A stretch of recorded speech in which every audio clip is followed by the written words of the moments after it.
one mic with myself, DJ Mike, and the infamous DJ JP. What's up? We're blessed here with someone that has been, 40 years? 40 years. 40 years in the industry. 40 years in the industry. It's a long time. Yes. So we have Mr. Drax with us today. How are you doing today, sir? I am doing awesome. It's great to be here with you two guys. Yes. And yes, I am you. older than dirt. I was probably DJing when you were a glimmer in your daddy's eye. Oh, boy. Well, 40 years ago? So, no, you've been DJing 40 years? Yeah. Well, I started DJing about 35-ish, 36. Well, then, good deal. You're in my club. Yes. We were just talking about Lou Rawls, so we're all in the same club. So yeah, exactly. You'll never find. You'll never find. So what got you into DJing? How did that happen? You know, I was a single guy going to parties, and the DJ they'd have just sucked. Oh, boy. I mean, sucked. I'd go, hey, y'all, would you play this song? I don't have it. Would you play it if you had it? So I'm running out to the car, bringing in the CD, wow. You know, giving them the music, and my friends go, you know, what's wrong with this picture? They're getting paid to play your music your way. And I go, yeah, but they're making like $200. They're not making bupkis. Oh. They'd make more money if they just went to work for McDonald's. Oh, wow. So they said, well, so why don't you do it? And I go, because I'm a professional engineer. I'd have to make serious bank. And they go, well, you're not smart enough to figure that out? I said, didn't say that. All right. I just said that's a lot of work. And so I did. I do what I tell every DJ. I built a business plan, how to make a living as a DJ. And that didn't mean just making money. It meant replacing my income as an engineer. So I had vacation.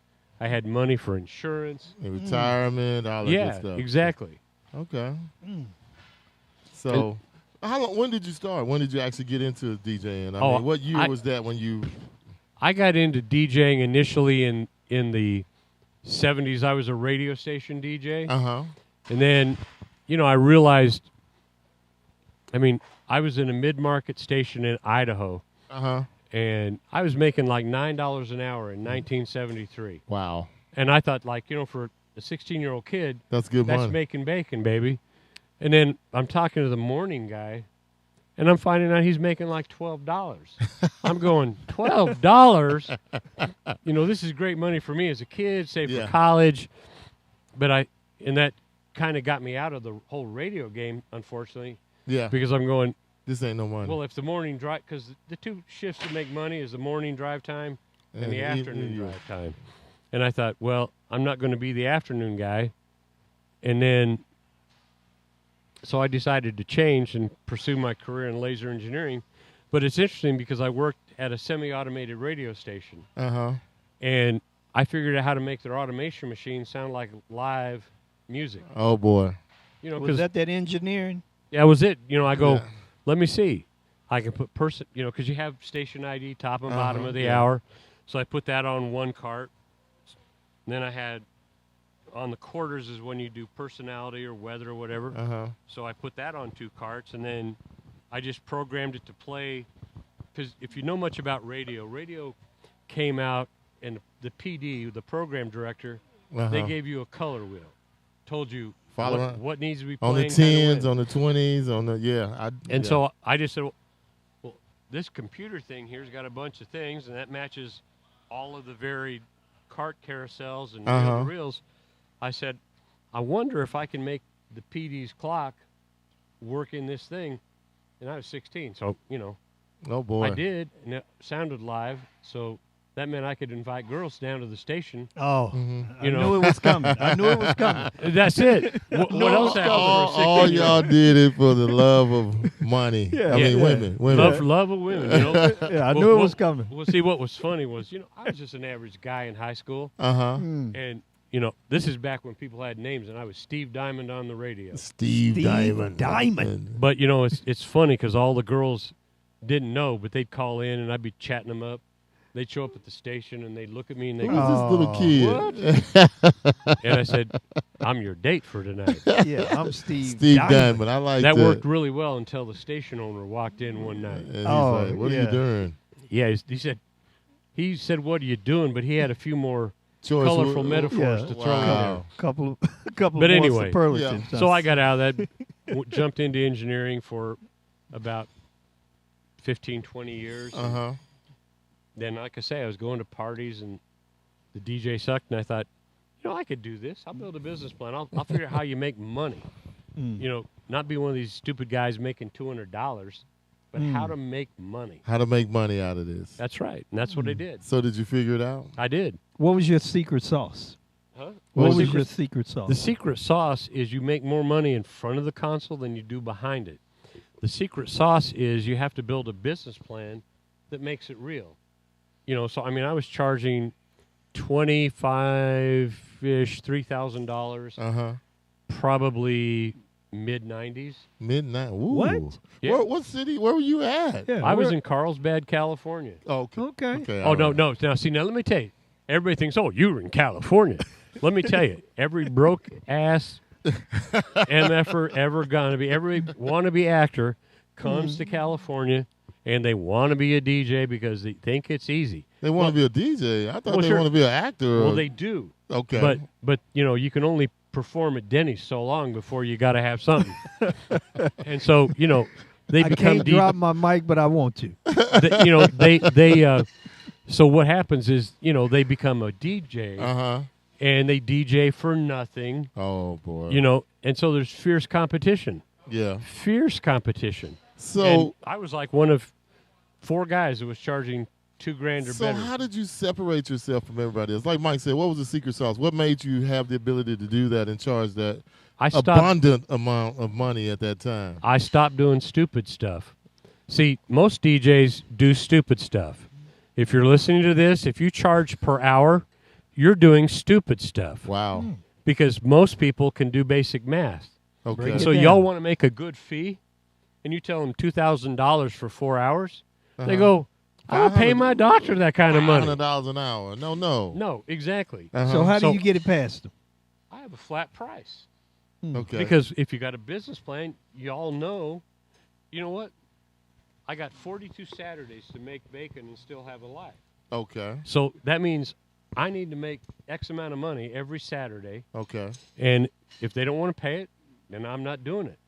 And so instead of selling music by the hour, I sold the experience. My show was called The Draxarian Experience. The Draxarian Experience. And because what I did is I didn't say, well, if you'd like uplights, that's another $300. Oh, if you'd like a mirror ball, that's another $200. If you'd like, this is my favorite.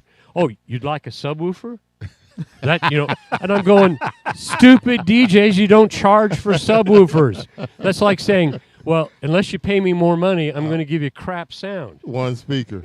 Yeah, you put a sub in the room because a sub in the room is the right thing to do to be a professional. And so I separated myself by delivering an exceptional experience.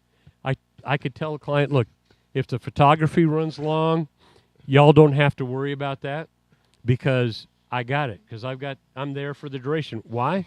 Because I'm not doing double headers. I'm going to be there for the whole event. I'm not going to, and I tell DJs, I said, troll so what, alert, you're going to tell people alert. you give them the best alert? Yeah. You give them the best stuff, but because you got a double header, you're going to say, well, who gets the? I'm gonna put 2 speakers over here and take the other 3 over there. No, but let me ask you. So, what did you said the experience? So, how many hours did you work in those experiences? Was it 40. unlimited? No, but I'm talking about. Would you give them if they wanted 6-7 hours? Would you do that? Didn't matter. I'm there because see, what DJs don't get. Okay, please explain. You're playing in someone else's home. The venue. Yeah. Okay, so now why do I want to be Peter Party Pooper when the venue is the one that's going to set the time the party ends? It's just my job to make it thrilling and excited up until that point. Wow. It's not my job to say, well, I've already played for 5 hours. I'm out of here. No, hello, folks, that is stupid thinking. What you want to start thinking about is you want them to want more when you leave. Yeah. And the way you do it is you run right up, you work out with the venue when you got to shut, because every great party has a great beginning, a great middle, and a stellar close. So I have to ask, though. So you have to be at the venue to get out. You have to stop at 11, but they have to be out by 12. But the bride has the venue from 8 in the morning, and she wants to start at 3 in the afternoon. That's 8 hours. I mean, who cares? Okay, all right. What else have I got to do? I'm making 5 times what you're making. Okay. It's the experience. Well, I it's the experience. understand that, but okay. So you never based anything on hours; it was just the experience. Because here's one thing Randy Bartlett said to me a while back that I always thought was a great thought. Okay. People don't pay for your experience; they pay for theirs. Oh wow! And so if you think about that, what they're paying is for what they want to experience. And so I had a radio commercial that said, "We create events that your friends and family and guests will never forget, instead of one they'd like to." Now, because how can I say? Yeah, and I say that because what happens? Because DJs always deliver McWeddings, McParty. They play the same old crap every Saturday night. They play the same mixes every Saturday night. And if you're doing that, stop it. You're shooting yourself in the foot from making a living as a professional mobile DJ. So what you have to start thinking about is, how do I enhance their experience? And so if you do the right things, which means you have client meetings, you learn a lot about where they met, how they fall in love, and then you start to look at how the first dance is going to roll. Storytelling. And then you start, I did something in the late 90s. You remember the movie Jerry Maguire? Oh, yeah. You remember the song Secret Garden? Yes. With Bruce Springsteen, and they put the cuts of Tom Cruise and Renee Zellweger I'm over pretty the sure song. I do if I hear. I started doing that with first dances, because I'd interview them and I'd record the interview. Like, tell me about what you'd feel if your if your spouse died. The old storytelling. Yeah, it's part of that. So what I do is I get these interviews of them. I'd record that, and then I'd put little drops like that in their first dance song. So and they would just melt, right? Oh, yeah, they melt. The whole audience is crying up. And why? Because I made it different. You gave them an experience. I made it personalized experience. It's the experience. Yeah. And the same with, I'll tell you every DJ a big trick. Uh-oh. If you give your announcements, and that's what it is when you say, "Ladies and gentlemen, please welcome," is don't read that shit off a clipboard. Instead, memorize that. Oh, boy. And then cut that stuff down in half. And then record it again and cut it in half. Then memorize when you finally get to it. And then after you've got it memorized up here, now you can spend the time to work on the emotion you need to convey with those words. How, because too many DJs just talk. Yeah. So what you want to do is you want to say, I'm going to tell something that needs to be deeply powerful and poignant to the client, to their family, and their guests, so that people will come up and say, how long have you known the bride and groom? Wow. And they're expecting years, and you go, I don't know, 90 days, maybe 6 months. Yeah. And that's what creating happens an experience when you personalize the experience for the client. Because if you remember what that couplet, they don't pay for your experience, because I've never met a DJ that doesn't have 10 years. They pay for theirs. And so your job as a professional is to create their experience. Is to create their experience so that what they have is unique. Mic up, sir. Oh, so what they have is unique. And so what happens is that they remember it. So that the next day when they're opening presents, people are going, could you believe the DJ did that? That was so amazing. And the best part is, this hooks you in with all the other crew. All the other family. Because, well, not only that, but if you do this and you tell the videographer what's going to come up and the photographer what's going to come up, I used to say, Kodak may catch the moments, but I create them. Oh, wow. Because what happens is now is you're taking that and you're setting up something like, when you tell the photographer, look, this is what they're going to do in their first dance. I've taught them a couple simple steps. Yeah. He's going to dip her over there, and he's going to face this way. So y'all want to be over there. Oh, wow. So you catch the faces when he dips her. And you're creating super special moments. No, I'm just, that is great, because the experience is what matters. And it's like you thought this out. It's well thought out, and you covered every little point and every emotion. And I love what you said about memorizing. Yep. I've never really been a fan of reading off of something. I think it takes away from your ability to not only be flexible, but to be spontaneous. Well, it makes it impersonal, is what it really does. Yes. You know, Like a lot you of don't DJs, know 'em. a lot Yeah. of DJs will tell me, "Well, I like to be spontaneous," and I said, "That's another word for sucking because you don't care enough about your client to invest the time to make sure that." Wow. See, here's an example.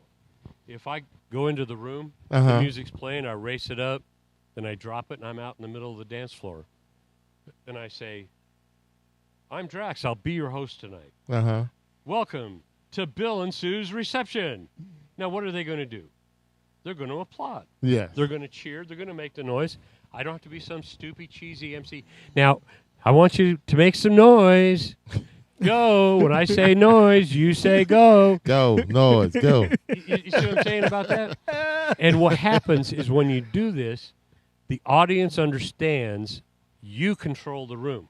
The audience understands is your yapper isn't going to be speaking unless you've got something to say that they need to hear. Man, I really love talking to you older guys and how man. y'all convey how to control the room and the different ways like you do it, Randy, Mark, Bill, just all the different ways guys have a way of controlling the room. And I listen. I mean, But see, we all do it the same way. I know y'all do, but y'all all have your own spin on it. See, that's one of the keys of learning to be a good master Uh-huh. of ceremonies. Yes. It's not about learning techniques to be copied, like be an imitation of Bill or Randy or Mike Walter. What it is to learn the value of words, Yes. the value of emotion, Uh-huh. and then learn when to shut the hell up. Mike, be quiet. Yeah. So. That's what I was Wow. thinking about you, Jeff. So, Mr. Drax, what else you got going on, or what else are you doing? I know along that career. What else did you do? Well, What's that? I was one of the first digital DJs in the world to use a computer for my events completely. All the music videos. What was the music on a floppy? No, everything was in hard drives. Okay, hard My drive. system had 9 7-gig hard drives. Now, y'all think about that. Nine, Whip out That's your 63 gigs. Yeah, whip out your a iPhone. whopping 63. Well, you know, but I managed to have everything I needed. Okay. Wow. Everything. And I had music, almost every music video at the time. I had every audio song that I could ever think was important. Uh-huh. And by using a computer, first thing happens, they go, "What's up with that?" and a lot of DJs, you know, came after that and they wanted to use laptops. I said, "I don't want to use no laptop." Now, I do now, but a little bit. But my computers were all rack mount, so they had that industrial look. You know, and I had lots of LEDs in it, so if they came and looked behind, they'd see all kinds of colored lights flashing. Uh-huh. Oh, yeah. Why? Because I don't want them to think this is some Cheesy, tinker yeah. toy. Yeah. Some SB2 or SB3, huh? Yeah, I I want gotcha. them to think, wow, this is the Shots real fired. deal. This is pro level. Yes. And that's the way it was. And all the files were pro level files. And so with it, that is where I gained a lot of notoriety. I mean, if you go back in the day, look at old issues of Mobile Beat and videos, you'll see me in long red duster coats and silver lame suits and stuff. I mean, I remember when I went to Mobile Beat, Uh-huh. I come in with, I have a zoot suit on, right? Oh, Wow. boy. This is about when the zoot Not the suits zoots. was going kind of popular. Yes. So I had the black and whites and the zoot suit. Did and you have the Stacey fedora. Adams on, too? Huh? Did you have the Stacey Adams on? Oh yeah, White. White what, and black. What color shoes? white and black. You know, Black tiptoes. You weren't doing it, you know. But I did that. Oh. And DJs are going, "Who the hell does this guy think he is?" And then the next morning, I was supposed to speak, and I'm coming into my suit. It's completely silver lame. I mean, I'm trying to think if I ever got a chance to catch you before they closed. Wow. Because I think when they did the one with the last one, when they honored everybody before he retired, were you in that one? Or no. when is the last time you were there? Last time I was at Mobile Beat as an exhibitor up through 2017, Okay. thereabouts. But, you know, people said, "Man, where did you get those clothes?" And I said, "Well, at the risk of sounding racist, I shop where Neon Dion shops." And they go, what do you mean? I go, dude, the man has culture. He dresses with style and class, and he doesn't look like every other soul walking the road. Oh my God! It's But prime you time. remember Neon? Oh yeah, Neon? Yeah. we And I were- said, I prime wanted some time. of that because I wanted guests and people to go, whoa, who is this guy? So He's you an wore this to entertainer. weddings? Yeah, I did. Hey, I mean, look, Jeff. No. Keyword, the The experience, experience. and he was a part of that. I get it. Okay. I You love know, it. it's I love by it. wearing classy clothes. You see, you look stupid when you come in wearing a tux. You're looking like the Stiff, the stuck up. groomsman. Yeah. No, I came in. I looked like a rock and roller. I looked like an entertainer. Do you know Curtis Whipple? Yes. Curtis and I are that is friends for 30 years. that is you right there, and That's he's me. still doing it today though. Yeah, except he's got hair and I don't. You lost that battle. That's my man Curtis. Yes. Yeah, well, see. Oh my but, gosh. But I took a lot of cues from Curtis because, Yes. you know, as entertainers, that's what we are, and we're Yes. rock and roll entertainers. And I watch Curtis now because I kind of just really became friends with him, and I look and he's got the hair and he's Yep. got the mic, and Mike like he's got a guitar in the DJ booth just ready to go Yep. into a Kiss mode today. I'll say this, and this is something that I thought about. Coming here and going to some of the other shows, I see some of the older guys like yourself, and the brief conversations. It's always 40, 45, Yes. 50 years, and then I ask, okay, so have you been doing it all those years professionally? And they say yes. I'm like, wow. Because so many people, they may give you a good 7 years, 2 years, and they're doing something else. So That's because they get a wife and a life, and A wife and a life. and, Oh my and there becomes it's no longer about chicks and beer, Oh boy. and it becomes about Well, I hope it was family. never completely about chicks and beer. not for me ever, but for a lot of DJs, Chicks that's and all beer. what it's about. Yeah. You know, Yeah. hitting on So- bridesmaids, etc. But as a DJ, you need to be conveying a sense of entertainment.